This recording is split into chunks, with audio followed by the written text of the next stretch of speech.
brother! Ben, as we all know, Pixar is responsible for churning out an unprecedented amount of just straight up original content. Of thinking of places and characters and scenarios we just couldn't, because why would we? They have to answer questions like, if joy is her own light source, where does her shadow come from? Questions that really only need answering in the imagination industry. Each story and idea is so unique, and yet they are all successful.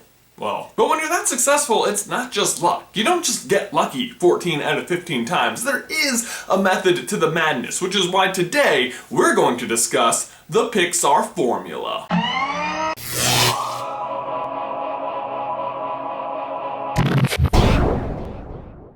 How to write a Pixar movie. It is certainly not easy, but Emma Coates, former Pixar writer, has made it a little bit easier for us. You may have seen this image floating around the web, 22 rules to writing a Pixar movie. I'm not going to run down each one, but I will leave a link in the description where you can check out the whole thing. Most of them are more like guidelines than actual rules, just good tricks to get you out of difficult writing quarters, like you admire a character more for trying than their successes. Or putting it on paper lets you start fixing it. Rules like this leave the story pretty open-ended, but you'll still need a really good writer to get a great story out of it. Other rules on the list are a little more direct and just pop out to me as great advice. What's your character good at? Throw the polar opposite at them. And this one might be my favorite. Coincidences that get a character into trouble are great. Coincidences that get them out are cheating. But the one that just blew my mind was this simple set of fill in the blanks. Once upon a time, blank. Every day, blank. Until blank. Because of that, blank. Because of that, blank.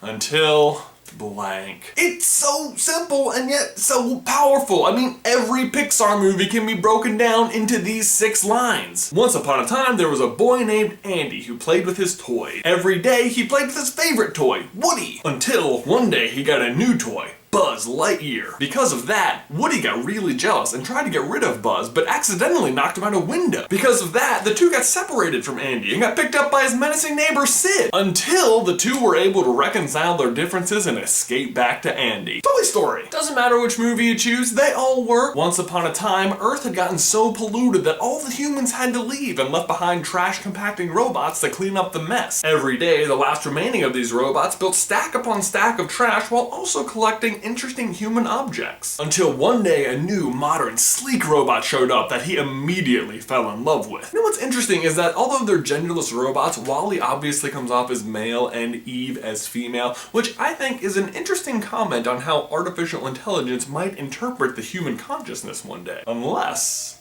you're supposed to interpret them as genderless, and the comment Pixar is really making is the unimportance of gender in a romantic relationship.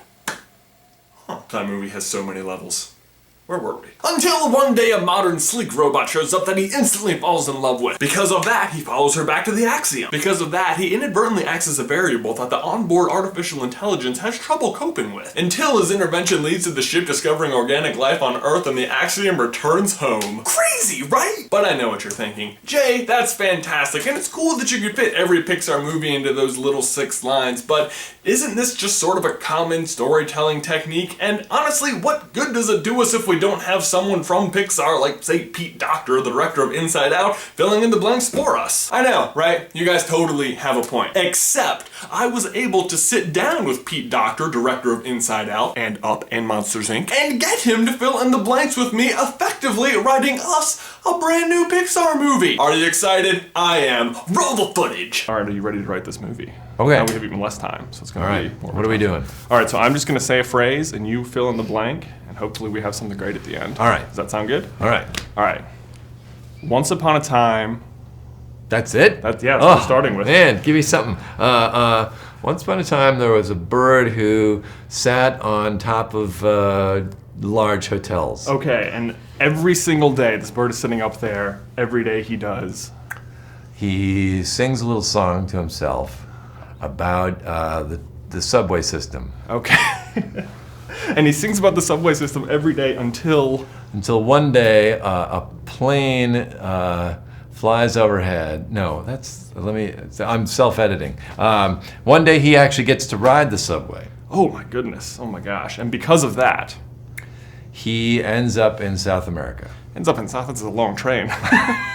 So is it South? See, this is the problem with like your first instincts. I'm reverting to stuff we've done already in Up, so It's okay. we'll have to put it in story. Up was great, so Okay, so maybe we can work either again. way. So he ends up in South America because of that. Because of that, he discovers the lost city of ink and gold. Oh my gosh, that is crazy.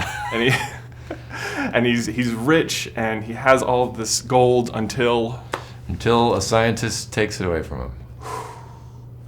coming in 2021, right?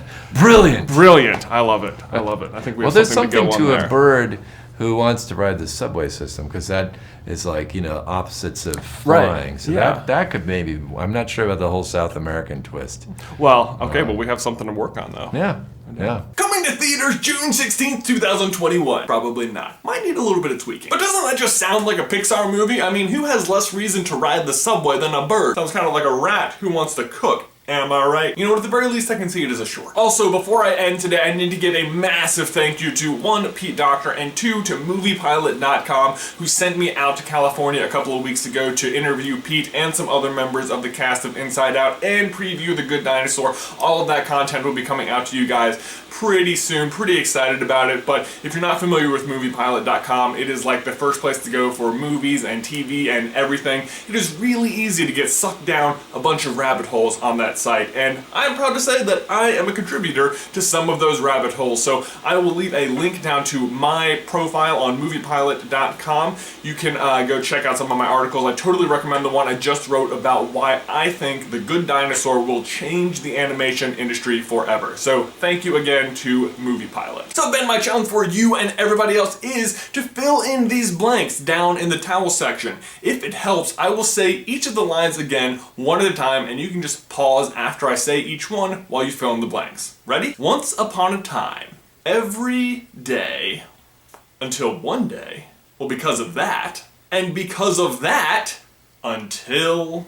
Guys, can't wait to read your stories. That's all I've got for you today, and Ben, I will see you in another life, brother. These socks are amazing! Follow-up challenge. After this video is live, I am going to tweet it out on my Twitter account, which you can see right down there. I am going to follow every single person who retweets this video after the first hour of its upload, maybe longer, depending on how good a mood I'm in. So, challenge extended. See you on Twitter. In Toy Story 3 and Up, there's a postcard that appears, and on it, it is sent to Carlin, and it is signed from a girl named Emma Jean in both movies. Who is Emma Jean?